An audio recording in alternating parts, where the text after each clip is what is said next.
आज हम movie explain कर रहे हैं दी गोलम। इसका मतलब है एक जूइश लेजेंड जो कि एक मिट्टी से बनता है और जादू की मदद से उसको जिंदा किया जाता है। मूवी के स्टार्ट में हम एक बड़े से क्रिएचर को देखते हैं जिसने काफी ज्यादा लोगों को मार दिया था और हम यहाँ पर एक स्पिरिचुअल लीडर को देखते हैं जिनको जूइश लैंग्वेज में ऐसा रबी भी कहा जाता है। वो रबी उस क्रिएचर को कंट्रोल करने की कोशिश करता है। तभी एक बच्ची अपने हाथ में एक कांच का टुकड़ा लेकर उस क्रिएचर को मारने के लिए आगे बढ़ती है। उस बच्ची को देखकर वो क्रिएचर बेकाबू हो जाता है और वो वहाँ पर रबी को पूरी तरह से मार देता है और ये सब देखकर वो बच्ची वहाँ से चली जाती है।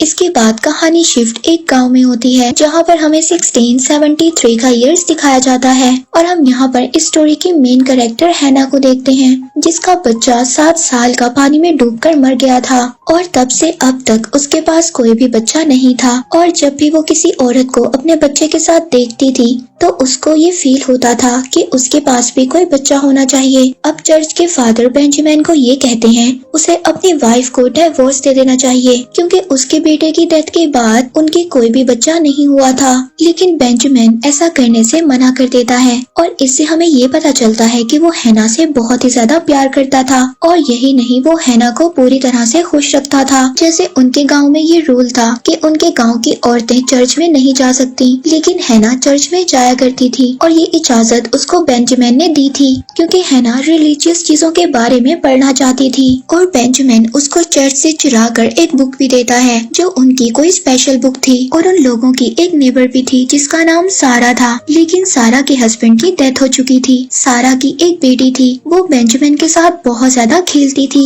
अब हैना उस किताब के लिए बेंजामिन को शुक्रिया कहती है, लेकिन बेंजामिन की अब भी ये ख्वाहिश थी कि उनके यहाँ कोई बच्चा हो। लेकिन हैना इस बात को नहीं चाहती थी, वो ये सोचती थी कि आने वाले बच्चे के साथ भी ऐसा ही होगा। और हैना इन सब चीजों को रोकने के लिए कुछ मेडिसिन भी लिया करती थी और वो ये मेडिसिन गाँव की एक औरत से लेती थी जिसका नाम परला था। लेकिन हैना को इस बात का डर था कि जैसा उसके पहले बच्चे के साथ हुआ ऐसा ही आने वाले बच्चों के साथ होगा, इसीलिए वो ऐसा किया करती थी। और नेक्स्ट सीन में हम बेंजामिन को देखते हैं जो आज भी अपने बेटे की कब्र पर जाकर उसको याद करता था। हम देखते हैं कि जिस दिन हैना की बहन की शादी थी उसी दिन उनके गांव में कुछ अजीब से लोग आ जाते हैं और उन लोगों ने अजीब से कपड़े और मास्क पहने हुए थे क्योंकि उनके गांव में कोई बीमारी फैल रही थी और जिसकी वजह से उनके गांव में काफी ज्यादा लोग मर गए थे। एक आदमी जो उन लोगों का लीडर था और उसका नाम व्लादिमीर था, उसकी बेटी को एक बहुत ही खतरनाक बीमारी हो गई थी और अगर उसकी बेटी को ना बचाया गया तो वो मर सकती थी।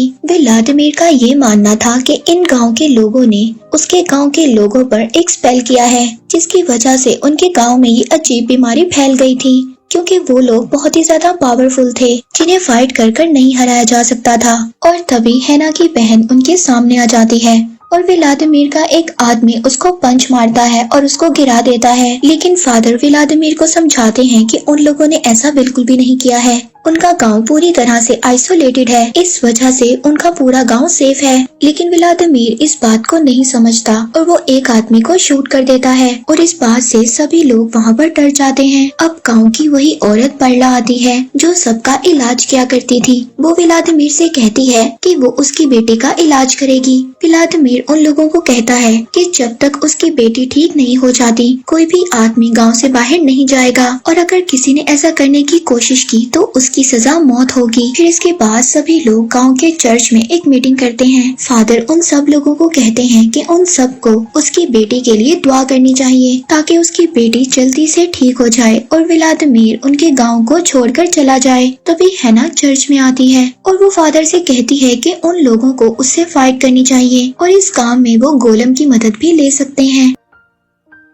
लेकिन वो सभी लोग व्लादिमीर से फाइट करना नहीं चाहते थे। तभी हैना अपनी बहन के पास आती है और वो देखती है उसको व्लादिमीर के आदमी ने हिट किया था जिसकी वजह से वो बहुत ही ज्यादा इंजर्ड हो गई थी। अब हैना की बहन को डॉक्टर की जरूरत थी, लेकिन व्लादिमीर के आदमी किसी भी इंसान को इस गाँव से बाहर नहीं जाने दे रहे थे। अब इस बात पर हैना को बहुत ही ज्यादा गुस्सा आता है और अब वो अकेले ही एक गोलम बनाने का सोचती है ताकि वो व्लादिमीर और उसके आदमियों से फाइट कर सके। और फिर हैना चर्च में आ जाती है और कुछ ऐसी चीजों को पढ़ती है जिसमें गोलम बनाने के तरीके लिखे थे। और फिर हैना जंगल में जाकर एक मिट्टी का पुतला बनाती है और उसके माथे पर कुछ लिखती है और उसके मुंह में एक चिट डाल देती है जिसमें 72 सीक्रेट नेम्स ऑफ गॉड लिखे थे। इसके बाद वो उसके इर्द गिर्द एक स्टार बनाती है और उस स्टार में आग लगा देती है और ऐसा करते ही वो वहीं पर बेहोश हो जाती है। इसके बाद दूसरी तरफ परला को भी ये बात पता चल जाती है कि गांव में कुछ गलत हुआ है। और फिर जब हैना सुबह उठती है तो देखती है कि उस जगह पर एक बहुत ही बड़ा गड्ढा हो गया था। अब वो इस बात को सोचती है कि उसका काम मुकम्मल नहीं हुआ और वो वहाँ से मायूस होकर अपने घर चली जाती है। अब घर जाकर वो अपने बेटे के सामान को देखने लगती है जिसमें एक गुड़िया भी रखी होती है। अब रात को हैना और बेंजामिन जब डिनर कर रहे होते हैं और तभी उन्हें ऐसा फील होता है कि उनके घर में शायद कोई है और ये बात चेक करने के लिए हैना दोबारा से अपने बेटे के रूम में जाती है। हैना जब फ्लोर पर देखती है तो वहाँ पर एक बच्चे के पाँव के निशान थे और दूसरी तरफ बेंजामिन को भी ये बात पता चल गई थी कि हैना कोई मेडिसिन लेती है जिसकी वजह से हैना प्रेग्नेंट नहीं होती। अब बेंजामिन हैना से नाराज हो जाता है और घर से बाहर चला जाता है। फिर अगले दिन हैना अपने घोड़े के पास जाती है जो कुछ अजीब किस्म का बिहेव कर रहा था। तभी वहाँ पर वो एक बच्चे को देखती है जिसकी पूरी बॉडी पर मिट्टी लगी हुई थी, लेकिन तभी उसका घोड़ा भी बेकाबू होकर वहाँ से भाग जाता है। और जब हैना दोबारा से उस बच्चे की तरफ देखती है तो वो बच्चा भी वहाँ से गायब हो जाता है और वहाँ पर सिर्फ उसके बेटे की डॉल पड़ी थी। इसके बाद हैना दोबारा से उस जगह पर जाती है जहाँ पर उसने गोलम को बनाने की कोशिश की थी।